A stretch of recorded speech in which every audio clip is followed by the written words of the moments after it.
Bonjour et bienvenue à un nouveau cours d'algèbre linéaire. Aujourd'hui, on va commencer un des sujets plus importants de l'algèbre linéaire, c'est-à-dire on va étudier les systèmes linéaires. Alors, ça sert à quoi un système linéaire? Et c'est quoi surtout un système linéaire? Donc, commençons avec un exercice. Supposons que nous avons un plan fixé, P, dans R3, et une famille de plans PA.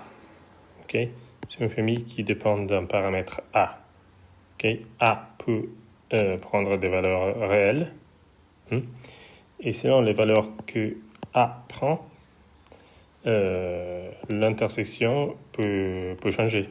Ça peut être une droite, ça peut être un plan, par exemple. Alors, disons que nous voulons calculer cette intersection-là. La première réponse pourrait être, on va la calculer par une méthode élémentaire, c'est-à-dire on essaie d'écrire P avec des paramètres, où O est un point du plan, et O dans le sens l'origine, c'est-à-dire 0, 0, 0 appartient à P, et le plan directeur de P est dirigé par ces deux vecteurs-là. Ok. Je vous rappelle qu'un plan PP est donc un plan vectoriel, et donc tout élément de P peut s'écrire comme origine, c'est-à-dire 0 plus ces deux vecteurs-là. Okay. Pour les trouver, c'est facile. Vous voyez, il suffit de trouver deux vecteurs qui sont contenus là-dedans. C'est-à-dire, si vous posez 2 fois moins 3 plus 3 fois 2 plus, moins 0, effectivement, c'est là dans 0, donc moins 3, 2, c'est un vecteur là-dedans. Et pareil, si vous faites 2 fois 1 plus 3 fois 0 moins 2, c'est là dans 0. Donc celui-ci aussi est un vecteur dans ces plans-là. Ok, donc c'est un plan vectoriel, donc il peut s'écrire comme l'ensemble de points qui sont obtenus en faisant la transaction de vecteurs TU plus SP avec TES des paramètres réels appliqués au point à l'origine. Ok. Voilà. Donc c'est ça. Ok. Ça c'est la traduction exactement de ça. 0 plus, moins 3t plus s, 0 plus 2t, et c'est tout, et 0 plus 2s. Voilà. Ça, c'est l'écriture paramétrique des P. Alors,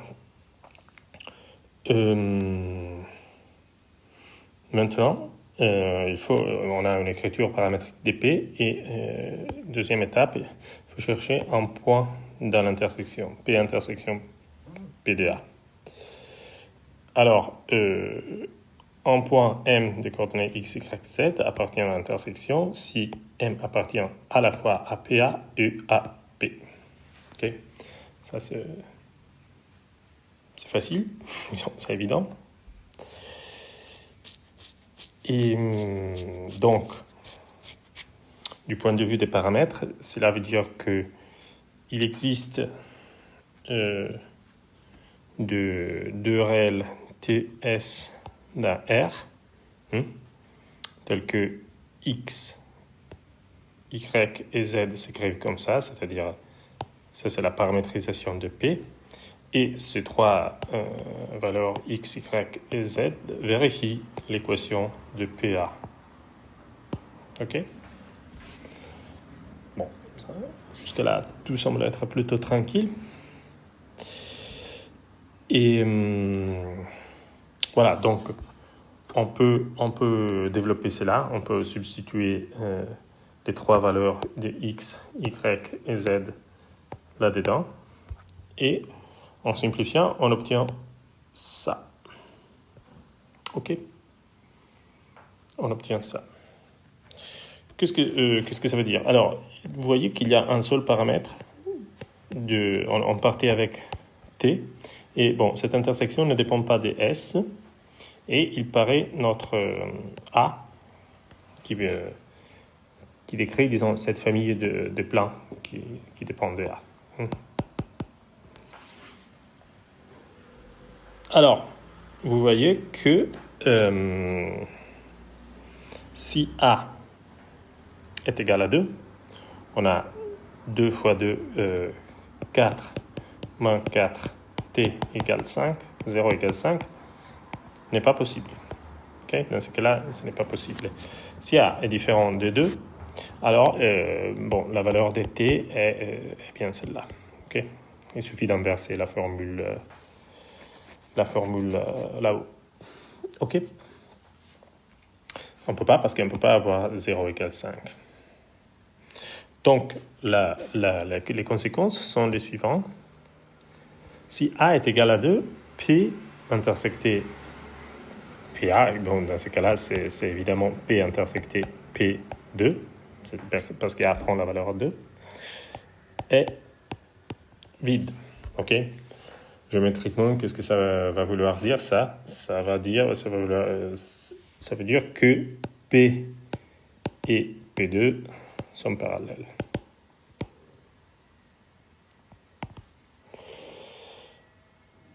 Parallèles.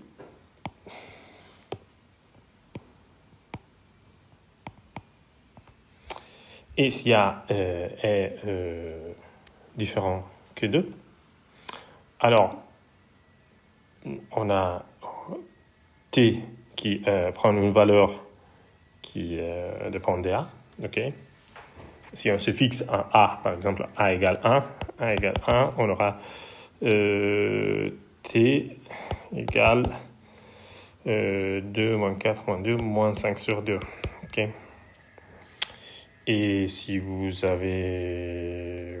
pour l'instant ça suffit. Ou si vous avez A égale 9 sur 2, T égale à 5 sur 9 moins 4, 5, T égale 1, par exemple.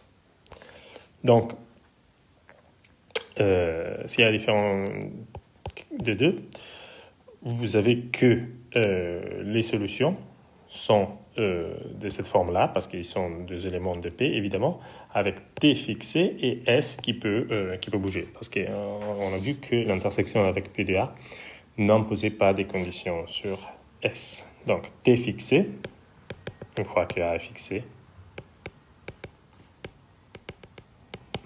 et S peut bouger. S peut bouger librement dans R. Pardon.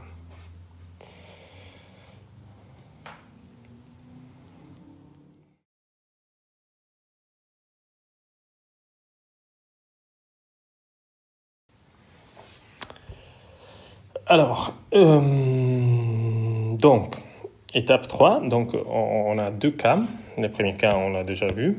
Et le deuxième cas est celui-là. On peut substituer à T son expression en termes de A et laisser S exprimer. Donc, vous voyez que ici, il n'y a qu'un paramètre et trois valeurs de 3 coordonnées. Donc, on reconnaît l'équation d'une droite, l'équation paramétrique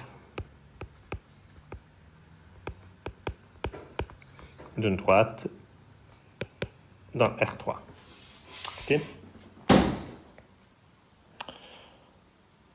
Voilà, donc en termes d'écriture paramétrique,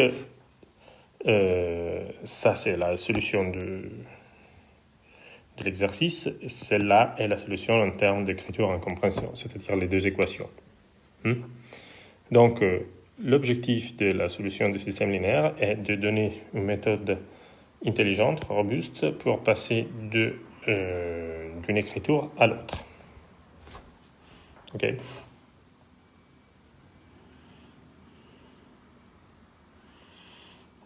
Voilà. Par exemple, là, on a pu faire tout à la main, mais passons à cet exemple-là. Okay. Quelle est la méthode pour déterminer la nature géométrique, donc la nature paramétrique, si vous voulez, du lieu des points de R4 avec coordonnées x, y, z, t, telles que ces deux équations sont vérifiées.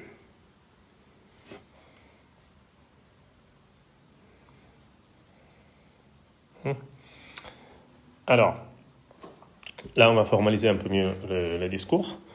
On dit qu'une équation d'inconnu x1, xn est linéaire s'il existe ici on prend toujours k égale r, s'il existe de coefficients A1, AN et B d'un k, tel que cette équation s'écrit comme ça, sous cette forme. A1, x1 plus A2, x2, plus etc. AN, xn égale B.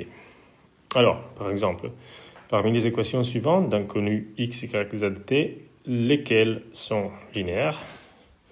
Bon, celle-là, ici, vous avez que tous les AI, 1, A2, A3, A4 sont égales à 1, et B est égal à 4. Donc, celle-là est OK. Là, vous voyez, on a un terme avec deux inconnus qui se multiplient l'une fois l'autre. Donc, ce n'est pas linéaire. Ici, on a même un exponentiel, donc ce n'est pas linéaire non plus. Donc, comme vous pouvez évidemment imaginer, un système linéaire est un ensemble fini d'équations linéaires. Et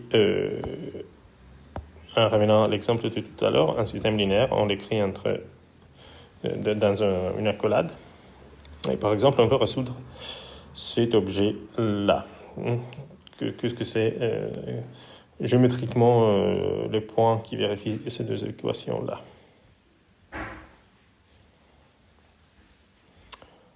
OK. Voilà. Je pense que là, on a tout vu. Oui. Donc, une solution d'un système linéaire est une n-uplée de valeurs x1 et xn, telle que, en attribuant aux inconnus du système les valeurs de cette n-uplée, les différentes équations, toutes les équations du système sont satisfaites.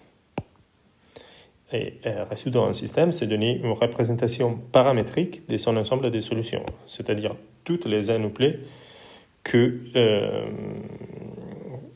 résoudent le système d'équations. Par exemple, la 4-uplée 0, 0, 2, 2 est une solution de ce système. Okay. Vous voyez 0, 0, plus 2, 4 est égal à 4, 0, 0, 2 moins 2 égale 0. Okay. Ça, c'est une solution. Et l'ensemble des solutions, c'est-à-dire toutes les solutions, peuvent s'écrire sous forme paramétrique.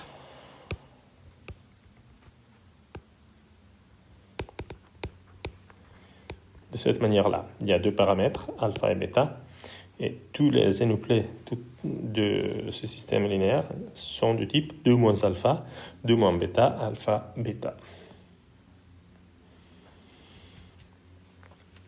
OK. Et donc, si vous voulez l'écrire de façon différente, c'est ça. Okay. Vous pouvez substituer ces valeurs dans x, y, z, t ici.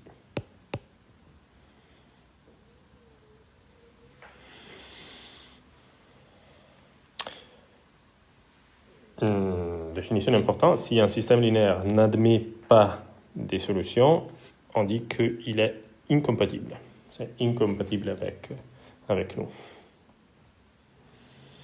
Donc, comment est-ce qu'on peut écrire un système linéaire pour faire des calculs vraiment? Alors, on définit d'abord ce qu'on appelle la matrice des coefficients. La matrice des coefficients, supposons que celui-ci est notre système linéaire, c'est la matrice, c'est un tableau qui est composé par les coefficients, ici c'est comme il y avait un 1, les coefficients des inconnus et aussi les terres inconnues, comme ça. Okay. Là, vous pouvez l'écrire comme 1 fois x, 2 fois y, 4 fois z, moins 5 fois y, etc. Et vous rangez tout ça dans un tableau.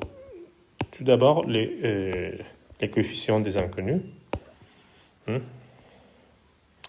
4 ira ici, parce que c'est dans la première ligne à la troisième place. Moins 5, c'est dans la deuxième ligne aux deuxième place, etc. Vous voyez que ça correspond précisément au coefficient ici. OK?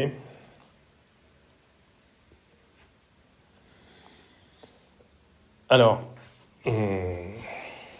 plus précisément, si on a un système linéaire d'inconnus x1, xn qui est formé par des équations de ce type-là, où alors le i est le nombre de lignes,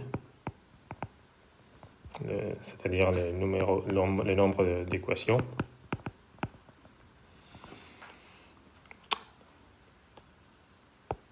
Vous savez, un truc comme ça. Par exemple, A1, 1, x1 plus A1, 2, x2, A1n, xn égale B1. Puis vous avez A2, 1, x1 plus A2, 2, x2 plus A2n, xn égale B2, etc. jusqu'à A d'équation. Donc on est A D1 x1 plus A D2 x2 plus A dn xn, pardon, A dn xn égale bn. OK. Vous prenez tous les AIJ, et vous les rangez dans un tableau avec des lignes et n colonnes.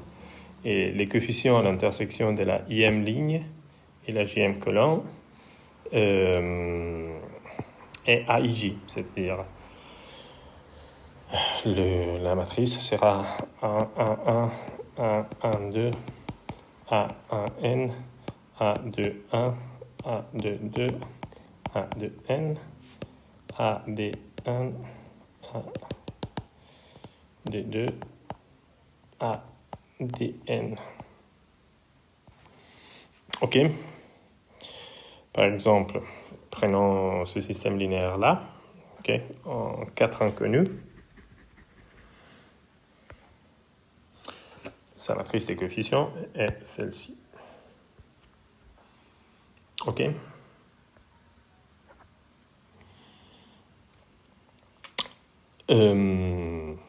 Construit un S ici. Alors, c'est quoi la matrice augmentée? La matrice augmentée, c'est on l'obtient à partir de la matrice des coefficients en ajoutant les données des équations dans la dernière colonne. Par exemple, là c'est le système de tout à l'heure, et puis il y a cette colonne-là. Donc, sa matrice de... Oui, je ne vais pas l'écrire parce qu'elle est dans les transparences suivantes. Sa matrice de coefficients. Sa matrice des coefficients. Alors, je vais réussir. Sa matrice augmentée est celle-là. Vous reconnaissez là-dedans la matrice des coefficients, plus la colonne, la toute dernière colonne qu'on ajoute. Okay. Donc, par exemple, si vous avez une matrice comme ça, et on sait que c'est une matrice augmentée, sinon on ne pourrait pas le dire, le système a sûrement deux inconnus, parce que c'est le nombre des colonnes ici. 3 équations, parce que c'est le nombre des lignes.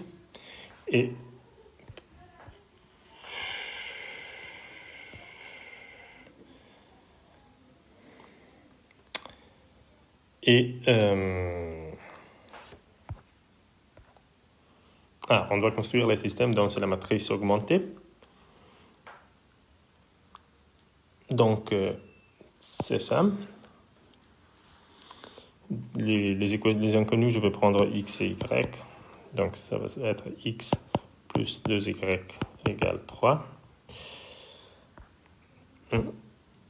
Et 2x plus 3y égale 6.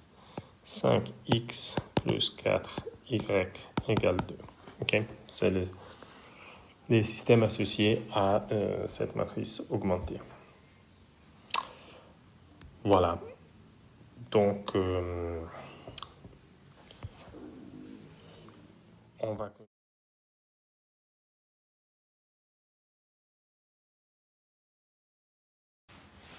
Donc, regardons maintenant des exemples de résolution de systèmes. Par exemple, commençons avec ce premier exemple simple. OK. Vous voyez, on peut procéder par substitution. On prend 0 z égale 0 et on le met là-dedans. Donc, on a y plus 0 égale 1. Donc, on sait que y égale 1. Et on a mis aussi, z égale 0 là. Ici et ici. Y égale 1, on peut le substituer ici. Et on obtient... Voilà, oui, on simplifie. On met y égale 1 ici. Et on obtient 2x plus 4 égale 0. Donc, ça veut dire x égale moins 2. Et y égale 1 et z égale 0, on les avait déjà trouvés. Donc, voilà la solution du système. Là, c'était vraiment simple. Vous avez vu qu'il avait une forme très spéciale, comme triangulaire supérieur. Disons, on va voir que ça s'appelle triangulaire supérieur. C'est qui nous a aidé à faire les substitutions. OK, donc la solution est un seul point, un seul vecteur, avec ces coordonnées-là. Alors, définition, on dit qu'un système linéaire est carré s'il a autant d'équations que d'inconnus. C'est-à-dire, par exemple, des inconnus, x1, xd, et des lignes, des équations. Alors, et on dit qu'un système linéaire carré à n équations est triangulaire supérieur si sa matrice de coefficients satisfait, les A et J sont les entrées, je vous rappelle, 1, 2, A, N, N, les éléments de la matrice. Si la matrice des coefficients vérifie A et J égale 0 pour tout I plus grand que J. Cela veut dire que... Alors, ça veut dire que le nombre de la ligne est plus grand que le nombre de la colonne. OK? Et cela veut dire qu'en dessus de la diagonale évidemment, c'est formé par les éléments A1, 1, A2, 2, A3, 3, AN, N. En dessous de la diagonale, il n'y a que des zéros. OK? Bon, ce n'est pas difficile. Par exemple, vous voyez que cette matrice-là, c'est là la diagonale, c'est l'élément A11, A22, A33. Et en dessous de la diagonale, il n'y a que des zéros. OK? Celui-ci n'est pas carré, donc on ne peut pas vérifier si c'est triangulaire supérieur, parce que c'est possible de le faire seulement sur des matrices carrées. Celle-là est carrée, mais on a un moins 1 à la place A3, 1. OK. Donc 3 c'est I, J c'est 1, 3 est plus grand que I, et on devrait avoir un 0 ici. Mais on a un moins 1, donc ce n'est pas triangulaire supérieur. Voilà. Et donc, si vous avez un système triangulaire supérieur, ça peut s'écrire comme ça. Ici, vous avez que des zéros, donc ce n'est pas le cas de marquer. Et si, sur la diagonale AII, donc les éléments sur la diagonale, vous avez des éléments non zéros pour tout i, alors ce système admet une unique solution qu'on peut donner par une formule qui est celle-là, ok.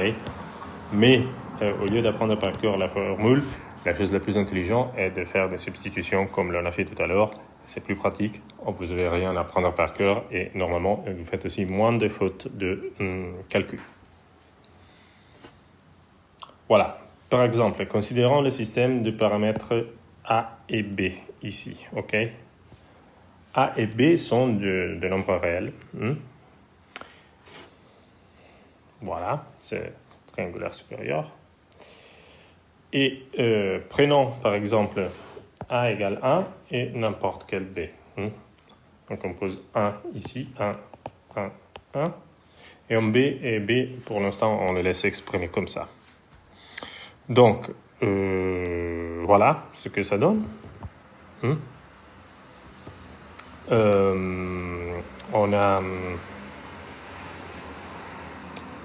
oui.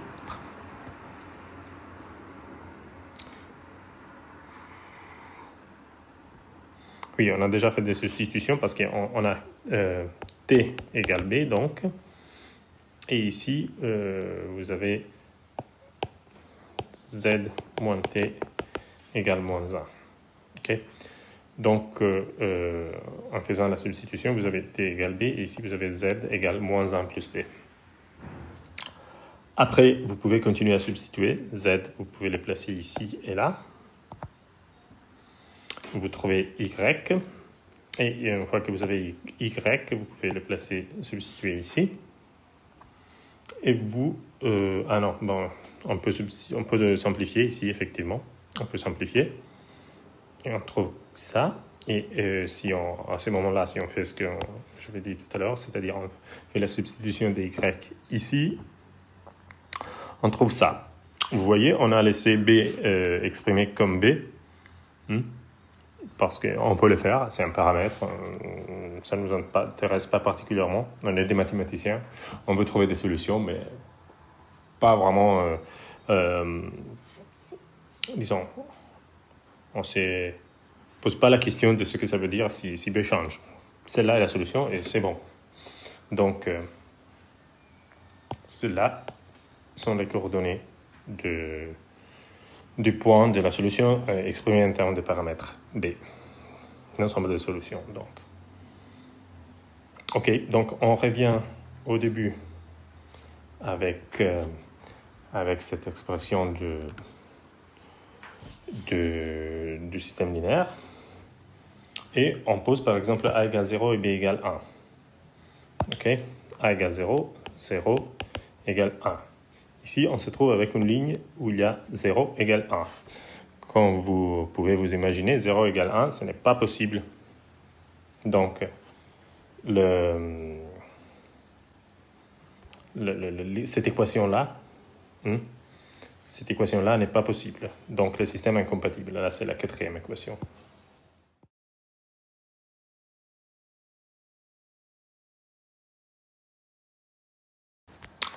Voilà, donc la quatrième équation est impossible. Si B est égal à 1. Et donc le système est incompatible, ça veut dire que l'ensemble des solutions est vide. Ok. Donc, continuons avec notre système dont on a déjà parlé. Et prenons A égale 0, B égale 0. Ok. Donc, par exemple, ici, on trouve 0 égale 0. Ici, on trouve moins t égale moins 1. Et donc, vous voyez que la quatrième, toujours, équation est automatique. Bien sûr que 0 est égal à 0. Mais alors, qu'est-ce qu'on fait? On perd un peu d'informations parce qu'on a 3 équations et 4 inconnues. Parce qu'on a enlevé cette équation du système. Voilà, c'est ce qui nous reste. Et ce nouveau système est un système triangulaire supérieur avec trois inconnus, x, z, t, et un paramètre y. On peut dire comme ça, c'est-à-dire sous cette forme-là, effectivement, la matrice des coefficients est celle-là. Et la matrice complète, on va le faire comme ça. Et la matrice complète est moins y1, moins i. Donc on peut les résoudre comme un système triangulaire supérieur avec moins y comme paramètre. Donc il ne reste qu'à substituer. Donc t est égal à 1. Cela est équivalent à dire t égale 1. Et on peut substituer ici et là. Et on se trouve dans cette situation. Et donc z égale moins 1. Et on peut substituer là aussi z égale 1 égale moins 1. Et on se trouve avec cette solution-là. Okay, donc on garde les paramètres.